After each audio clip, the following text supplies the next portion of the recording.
Hello, all my paranormal friends and seekers. Thank you for coming back. Today, I'm going to quickly talk about psychology, schizophrenia, telepathy, and hearing voices that don't come with a body or a cell phone. Let's just say I've auditorily heard at least one of many disembodied voices in my lifetime. And then it took me several years of research and study to understand what might have happened. Many years I thought I heard the voice of God, and maybe I did, but I'm not sure I'll ever really know until the day of doom comes.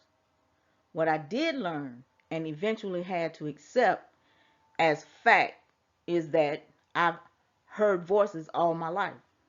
Some, some had bodies, and some voices came in dreams. Sometimes I thought I heard a familiar person call my name, and other times I heard people say things they swore they didn't say. And that's how the argument started. Anyway, one day I learned about something called telepathy.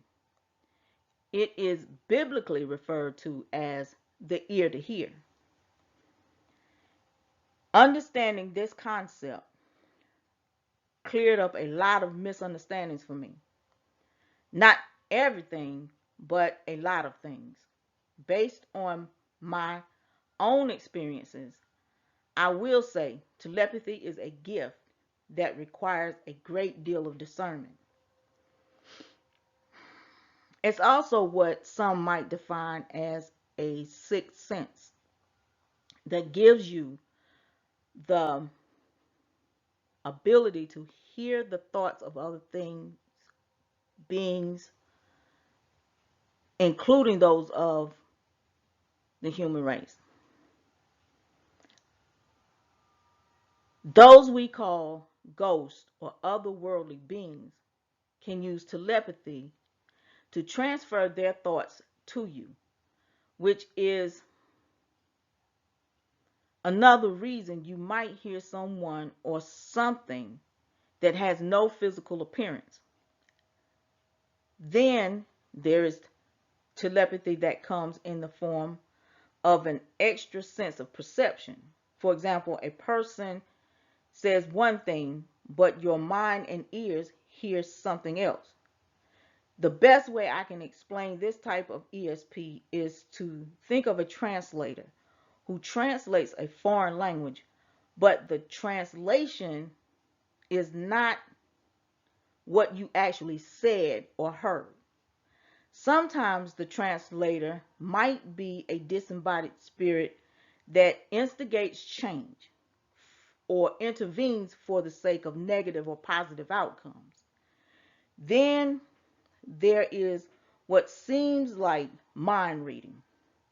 What happens when a person is thinking out loud, so to speak, and you mentally hear them, but what you hear seems real? What you really heard was an unintended transference of thought. Most of the people I've encountered will ask, how did you know what I was thinking?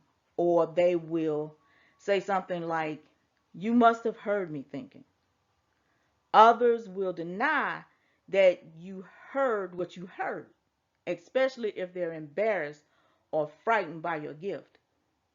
I don't know very many people who are comfortable with the idea of someone having the capacity to read minds. But believe it or not, telepathy happens. Even if I can't prove it, I know by experience it is a real thing, especially when the door to a mind is wide open.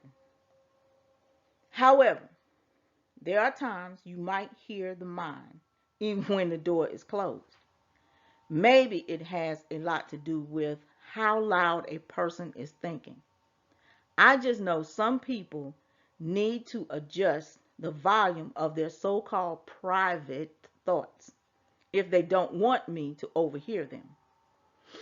Another reason I learned or excuse me, another lesson I learned from people or personal experience and psychology is schizophrenia and telepathy are most likely partners.